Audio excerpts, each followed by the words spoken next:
सुल्तानपुर से बिलोंग करती हूँ और यहाँ पे आने का हकीकत है कि वो आज नहीं होती तो आज मैं शायद यहाँ खड़ी होती कि नहीं। बहुत बीमार रहती थी, आपको बता रही हूँ। इतना ज़्यादा बीमारी में थी कि जब से मेरी दूसरी बेटी हुई थी तब से मुझे 6 पॉइंट 5 पॉइंट यही खून बनता था। इससे अधिक कभी नहीं होता था। खून चढ़ता भी था लेकिन उसका कुछ रिस्पॉन्स नहीं था। और ऐसे करते करते क्या होता है ना कि जब आपको कमजोरी होती है तो बीमारी में जाते हैं कि नहीं। थायराइड भी हो गया, ब्लड प्रेशर भी हो गया। इसमें आपको बता रहे हैं इस गर्मी में तो ये कंडीशन हो जाता था कि केवल घर में रहती थी, अक्सर बेहोश हो जाती थी। हफ्ते भर 10 दिन ग्लूकोज चढ़ता, फिर इंजेक्शन लगता, फिर कुछ खड़े होने के काबिल होती थी। तो आज रिएक्शन का ही पावर है, तो है कि नहीं है। उसी की पावर है जो मैं यहाँ आज तक खड़ी हुई हूँ। और सबसे बड़ी पावर है हमारे भैया भाभी, आरबी भैया, सुमन भाभी के लिए जोरदार ताली।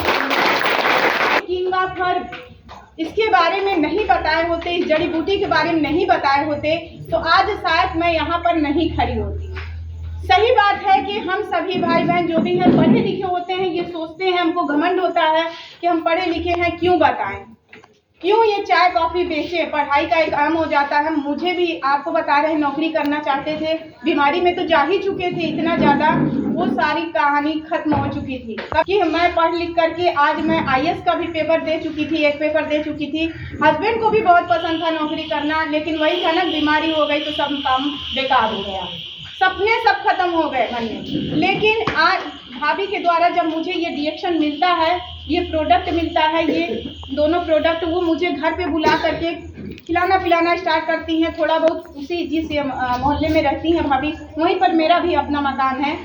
तो होता है ना कि साथ में वहाँ स्कूल जाते हैं, मिलते हैं। बस यहाँ से रोड ज़्यादा दूर भी नहीं था, स्कूल बच्चों को ले आने जाते थे, वहाँ मिलती थी तो पूछती थी दीदी आप ऐसे। हमने कहा ये बहुत इलाज कर रहे हैं लेकिन कोई मतलब नहीं है, बस दवा खाते इतना उग गए हैं कि कहीं मर ही न जाए, ये कंडीशन हो गई। लेकिन बस यही दिमाग रहता था कि मेरी 2 बच्चियां हैं, हस्बैंड बाहर रहते हैं, मालूम नहीं क्या होगा। उनके लिए ज़्यादा सोच बनी रहती थी कि दोनों बेटियां हैं हमारी।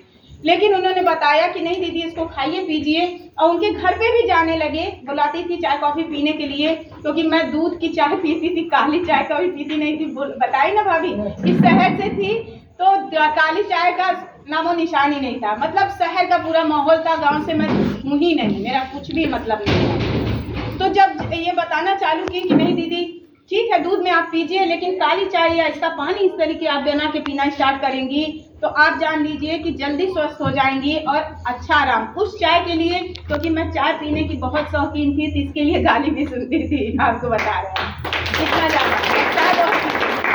लेकिन वही था ना कि वो मुझे नुकसान करता था चाय। लेकिन क्या हुआ कि जब मैं ये चाय पीने लगी तो बोली भाभी कि अब ये चाय पियोगी तो गाली भी नहीं सुनोगी, स्वस्थ भी हो जाओगी। क्योंकि सही बात है कि हम आप बीमार हो जाते हैं तो हस्बैंड हो या कोई भी हो, 4 दिन आदमी मानता है, उसके बाद कोई नहीं ये होता कि हमेशा तो बीमारी रहती है, क्या बोले इनका एक नौटंकी हो गया है, होता है कि नहीं। लेकिन पीते पीते इतना अच्छा महसूस होने लगा कि मैं स्वस्थ होने लगी, अच्छा आराम मिलने लगा। और यकीन मानिए कि आज 8-9 साल हो गया, मुझे तब से ना एक ग्लूकोज का बॉटल लगा, ना मुझे खून चढ़ाना पड़ा, ना एक इंजेक्शन लगा, आपको बता रहे हैं। इतनी खुशी की बात है कि मुझे नहीं हुआ तो मुझे इतना खुशी मिलने लगा, आपको बता रहे हैं। बहुत खुश हुई कि मुझे अच्छा लगने लगा, आपको बता रहे हैं। ये सारा प्रोडक्ट इस्तेमाल करने लगी। उसके बाद मेरे हस्बैंड भी कुछ इस्तेमाल करने लगे, उनको भी दिया तो उनको भी ऐसा लगता था, वो भी वहाँ से फ़ोन करके कहते थे कि ये कुछ प्रोडक्ट में दम तो है, कि मुझे भी कुछ अलग सा महसूस होता है। क्योंकि उन्होंने जब सर ने, आरबी भैया ने उनको जानकारी पूरा दिया तो उन्होंने बताया जब उनको पूरे बारे में, इसके बारे में कि ये सेल की खुराक है, कोई दवा नहीं है, पर दवा से ज़्यादा काम करती है हमारे बॉडी पे।